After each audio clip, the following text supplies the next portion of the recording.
እሺ እንዴት ናችሁ? ዛሬ ስለ ራስ መቅጣት ሰልፍ ፐኒሽመንት ስለሚል ሀሳብ እስቲ ላዋራችሁ ነው። ያው ወደ ውጪ ምናምን ማየን ከመሰላችሁ አየሩ ጥሩ ስለሆነ ያው ዛፎቹ ምናምን እያየው ነው።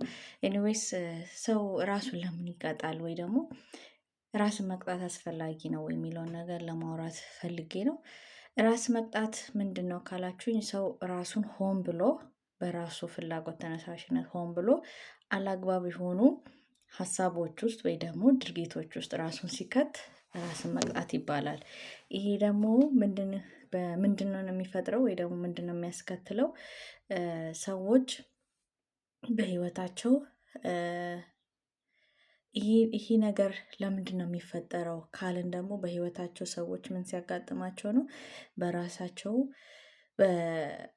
ለራሳቸው ያላቸው ዋጋ ዝቅተኛ ሲሆን፣ የጥፋተኝነት ስሜት ሲሰማቸው፣ በራሳቸው ጸጸት ሲኖርባቸው፣ ያረጉት ነገር ልክ እንዳልሆነ የድሮውን ስፔሻሊ ደግሞ የድሮውን ህይወታቸውን እያሰቡ ያደረጉት ነገር ልክ እንዳልሆነ ሲሰማቸው፣ ጸጸት ሲኖርባቸው፣ ጥፋተኝነት ስሜት ሲሰማቸው፣ ለራሳቸው ያላቸው ዋጋ ዝቅ እያለ ሲመጣ ራስን ወደ መቅጣት ወደሚለው ሂደት ይሄዳሉ ማለት ነው።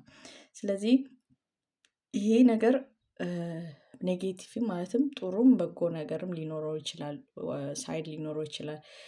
ግን ደግሞ በየትኛው ጊዜ ነው ራስንን መቅጣት ያለብን የሚለው ነገር ደግሞ ማወቅ ተገቢነት አለው።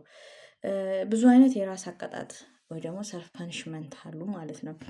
አካላዊ ሊሆን ይችላል፣ ስሜታዊ ሊሆን ይችላል፣ አይምሮአዊ ሊሆን ይችላል። ሌላኛው ደግሞ ስፒሪቹዋሊ በእምነት በስፒሪቹዋሊ ራሳችንን እንቀጣ እንችላለን። ስለዚህ በትንሽ ውስጥ የራስን መቅጣት እንደዚህ ከሆነ ስንቶቻችንን ይህንን ነገር ምን ተገብረው ይህንን ነገር ራሳችን ላይ የምንጠቀመው ልክስ ነው ወይ ደግሞ ያስፈልጋልስ ብላችሁ ታስባላችሁ? እስቲ ሀሳባችሁን ኮመንት ላይ አሳውቁኝ።